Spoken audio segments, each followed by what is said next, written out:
Fala galera do primeiro colegial, professor Alf de Sociologia com vocês. E hoje a gente vai voltar ao capítulo 4 da nossa apostila 1B para tratar do tema cultura e seus aspectos. Na aula passada procuramos entender melhor o significado e o conceito de cultura, compreendendo ela como toda a produção e construção que o ser humano promove, desde os seus aspectos materiais, como objetos, artefatos, mercadorias, até os aspectos imateriais abstratos, como o campo dos valores, das ideias, do pensamento, arte, religião, moral, direito, filosofia.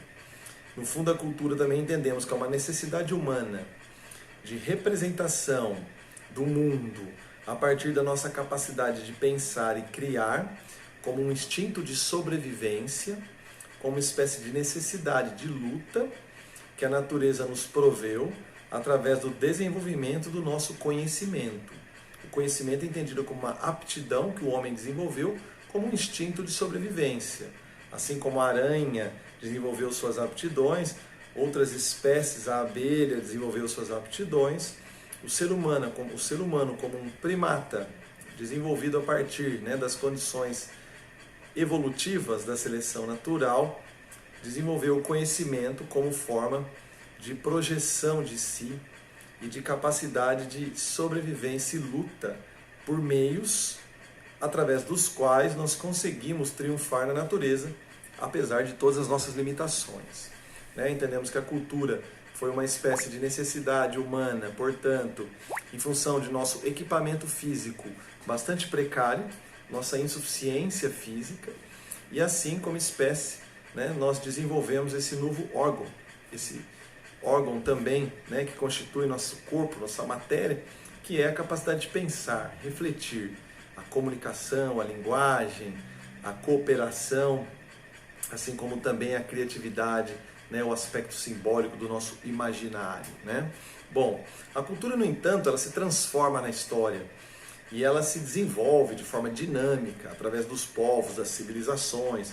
Foi assim que o homem domesticou o fogo, criou os estados, a moral, a religião, a política, a agricultura, a metalurgia, hoje a microeletrônica, a nanotecnologia, a robótica, a engenharia genética, a inteligência artificial.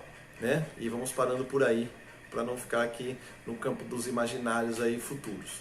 Mas a nossa cultura, com grande diversidade, e marcada por uma imensa imprevisibilidade, multiplicidade, caracteriza exatamente essa dimensão também muito diversa do ser humano. A diversidade cultural é, portanto, uma característica de nossa espécie. E a mutação que essa diversidade sofre ao longo do tempo. No entanto, a gente sabe que cada sociedade também tem na cultura a sua forma de estabilidade, de controle, de domesticação do ser humano, e uma forma de fixar o ser humano como um animal não fixado, um animal imprevisível, um animal marcado por uma tensão excedente muito grande nas emoções. A cultura exerce um papel de controle social, de adestramento do ser humano. Assim, a religião, a moral e o direito são formas de estabelecer responsabilidades, deveres, e assim demarcar uma espécie de permanência do homem, e uma espécie de capacidade de amansamento da besta homem, pensamos assim. Bom, a cultura também, ao longo do tempo, ela define aquilo que é normal, aquilo que é anormal, aquilo que é aceito, aquilo que pertence à naturalidade dos acontecimentos e aquilo que, digamos, é rejeitado, excluído, marginalizado e, por vezes, até perseguido. Foi assim que a gente viu vários aspectos históricos e como que a cultura também marca a relação do homem com o outro, do homem com o mundo, e da construção do homem como um ser social. Uma vez que não existe uma natureza humana definitiva, a não ser a natureza biológica, mas mesmo ela se desenvolve a despeito das condições externas, e em função das condições externas, mas também a cultura marca então uma tentativa de impor ao homem seus limites. Assim, a religião, a moral, elas vão fixando um lugar do homem no tempo e vão, ao mesmo tempo, tentando impor uma forma de ser aceita socialmente. A cultura também é uma forma de coerção, como disse Durkheim, de controle, de violência indireta ou direta, né? Assim, uma característica bastante compreendida na história é a conduta ou a postura humana conhecida como etnocêntrica, isto é, a tentativa de impor uma visão cultural como correta, como hegemônica. E assim, diversos povos ao longo da história buscaram se sobrepor e impor sua cultura como forma de dominação. A cultura é uma forma, uma ferramenta de controle social, de dominação, assim como a economia, assim como a própria tecnologia militar, mas a cultura tem uma capacidade de dominação e controle muito forte sobre o homem, já que nós somos expressão da cultura, né? Nós somos expressão daquilo que nos relacionamos com o mundo, e a sociedade determina como nós seremos, em grande parte por meio exatamente das relações sociais que a cultura determina, né? Das interações e do lugar de cada um na sociedade. Assim, o etnocentrismo tenta impor uma visão de mundo superior e uma visão de intolerância, de preconceito, de racismo, como a gente viu no período colonial, né, na capacidade do homem europeu impor a sua cultura cristã europeia como valores superiores, enfraquecendo e dominando a cultura indígena nativa da América, né? Isso está presente na nossa linguagem, no nosso comportamento, nos nossos valores. Assim, vimos também o movimento imperialista do século XIX, marcado pela ideia de superioridade do homem branco, né, tomando a tecnologia como critério de superioridade, assim como vimos também, mesmo nos tempos contemporâneos atuais, uma série de tentativas, né, de imposição da cultura.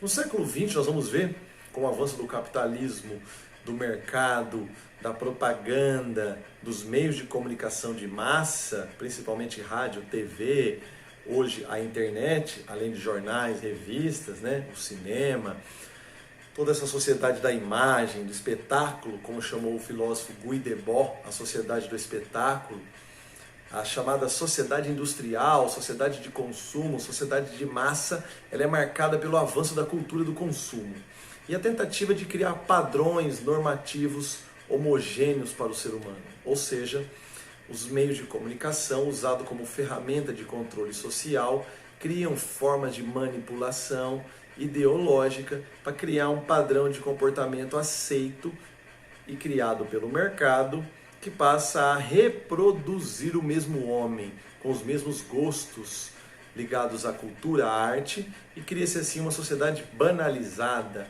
artificial, descartável, uma sociedade caracterizada pelo consumismo e pela mercadologização das relações sociais e da própria vida cultural, uma vez que a cultura e a produção da cultura, como arte, né, como a música, o teatro, o cinema, né, o campo das nossas expressões artísticas, passam a ser reproduzidas mercadologicamente através do critério da audiência e daquilo que é vendido e aceito comercialmente.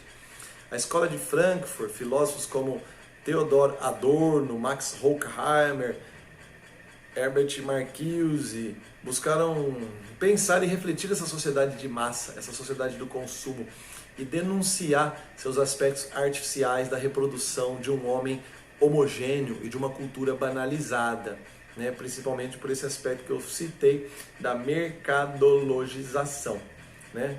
Principalmente por meio também dos instrumentos de dominação ideológica, como os meios de comunicação de massa. Beleza, galera? Esta foi uma segunda aula sobre cultura do módulo capítulo 4, né, de Sociologia.